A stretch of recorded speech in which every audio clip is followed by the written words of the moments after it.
गरीब कुटिल खिलेलों किड़केड़ी है कुत्ते का काम,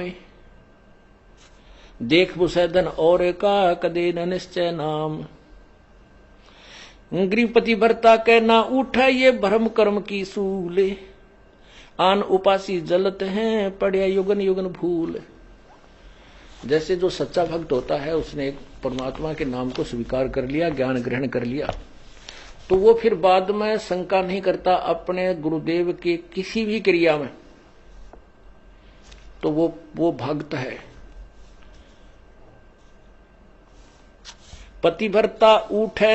पतिभरता के ना उठे ये भरम कर्म की सूल, यानी उसके अंदर ये कांटा सा नहीं चुभता कि ऐसा नहीं करना चाहिए था, गुरुजी ने ऐसा कैसे कह दिया, ऐसा नहीं हो सकता, ये नहीं करना चाहिए था, ऐसा हो गया, फलान हो गया। कहते वो पतिव्रता यानी वो भक्त नहीं है।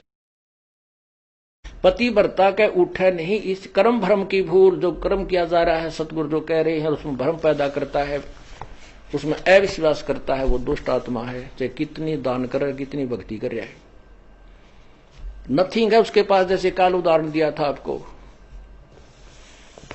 भगवान की किसी भी क्रिया में हमें विश्वास नहीं होना चाहिए, तभी हम सफल हो सकते हैं।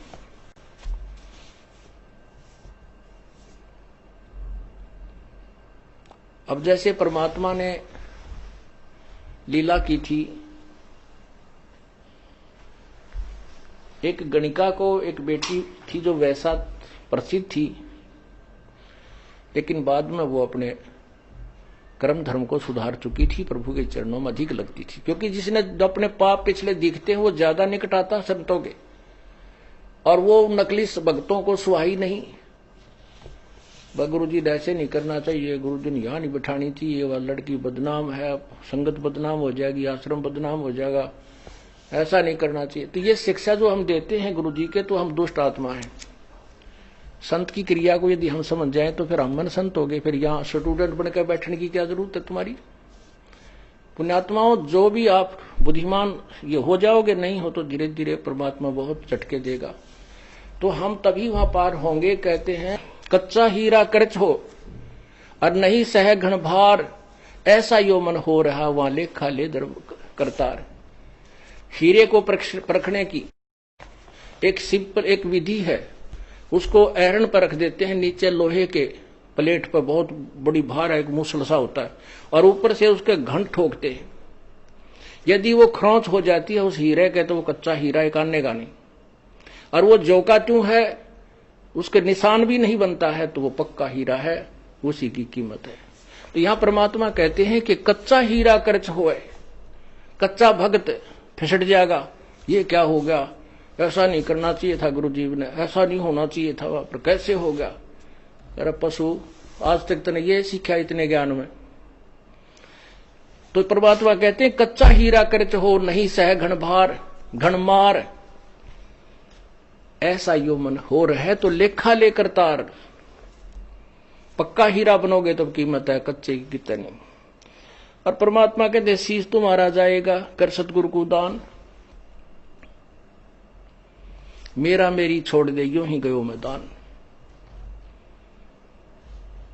शीश तुम्हारा जाएगा, और सिर के साटे हरी मिले तो भी सस्ता जान। हम छोटी से नुकसान को रोने लग जाते हैं, जो परमात्मा लास्ट में कहते हैं तेरा सिर दे के भी भगवान मिलता हो, तुझे गुरु संत सदगुरु मिलता हो, तो इन्होंने सोच ले कुछ भी ना गया। क्योंकि कोट शीश तन दे लिए यमराजा की भेंट, और एक शीश देकर देख ले अपने सतगुरु जी की भेंट।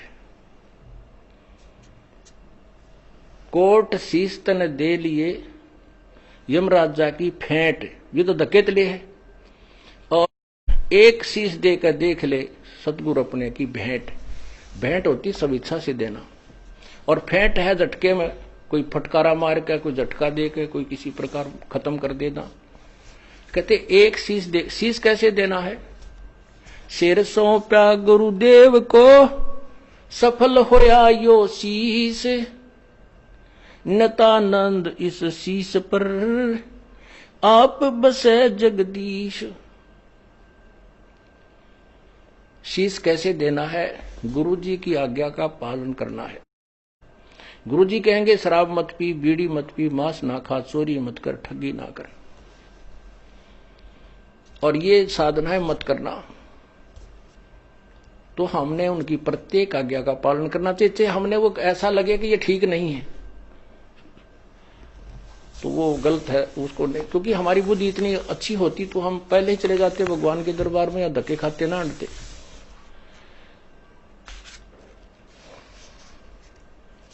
तो इस प्रकार हमने साधना को सच्चे दिल से करना है। अब सिर कैसे सौंपना होता है। एक शिष्य के 4-5 शिष्य थे, एक गुरु के 4-5 शिष्य थे, आश्रम में ही रहते थे। उन सबको शिक्षा दिया करते थे भाई गुरु के वचन की अवहेलना नहीं करनी चाहिए। गुरु शिरोधार्य होता है, उसके प्रति किसी अपवचन भी हमने नहीं सुनने चाहिए, ना कहने चाहिए, ना बोलने चाहिए, ना सोचने भी नहीं चाहिए। एक दिन गुरुदेव ने कहा कि भाई आ जाओ बच्चों, बैठो मेरे पास। पहले तो शिक्षा दी कि भाई गुरु परमात्मा से भी बढ़कर माना गया है और गुरु को भगवान समझकर ही उसकी आदेश का पालन और उसके साथ रहना होता है, जिससे हम सफल हो सकते हैं। क्योंकि यदि हमारे सामने गुरुजी भगवान आ जाए तो क्या हम उसके साथ दुर्व्यवहार कर सकते हैं? क्या हम उसकी आज्ञा का अवहेलना कर सकते हैं? नहीं जी, नहीं जी, नहीं, कभी नहीं कर सकते। अच्छा ठीक है। क्या हम गुरु भगवान को किसी ऐसी पीड़ा दे सकते हैं जो हमें, जो क्या दे सकते हो कोई पीड़ा? कर नहीं जी, भगवान की तरफ तेन हाथ भी ना कर जा। तो कुछ देर के बाद वो गुरु जी कहता भी मेरी आज्ञा है कि तुम 5-5 जूते मेरे सिर में लगाओ। आप सभी 5-5 जूते निकालो अपने और मेरे सिर में मारो। अब सब स्तब्ध हो गए, क्योंकि एक तरफ तो गुरु भगवान होता है, दूसरी तरफ उसकी आज्ञा का पालन, वो भी उल्लंघन। अगर नहीं मारेंगे तो हम। तब एक भक्त ने काफी देर के बाद अपना जूता निकाला और गुरुजी के चरणों के निकट जाकर के अपने सिर में 5 मारे। संत जी ने कहा बेटा डांडी मत मारे, तेरे सिर में नहीं कहा, मैंने मेरे सिर में कहा है। तब उसने कहा गुरुदेव ये दास का शीश भी तो आप ही का तो है, आपके शीश पे मार रहा हूं। तब उसको सीने से लगा लिया। धन है बेटा, बुद्धि भी चाहिए थोड़ी सी इस भक्ति मार्ग में। अकलबंद एक घना, बिना अकल क्या लख।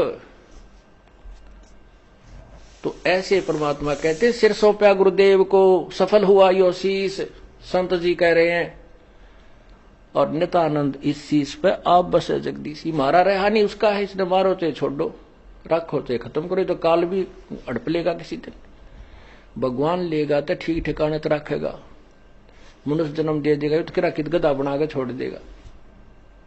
इसलिए हमने अपने परमपिता पर पूर्ण विश्वास रखना चाहिए। पतिव्रता के ना उठे ये ब्रह्म कर्म की सूल, आन उपासी जलत हैं या पड़ी जुगन जुगन भूल। और उपासना करते हैं, यह युगा युगा की भूल पड़ी हुई है।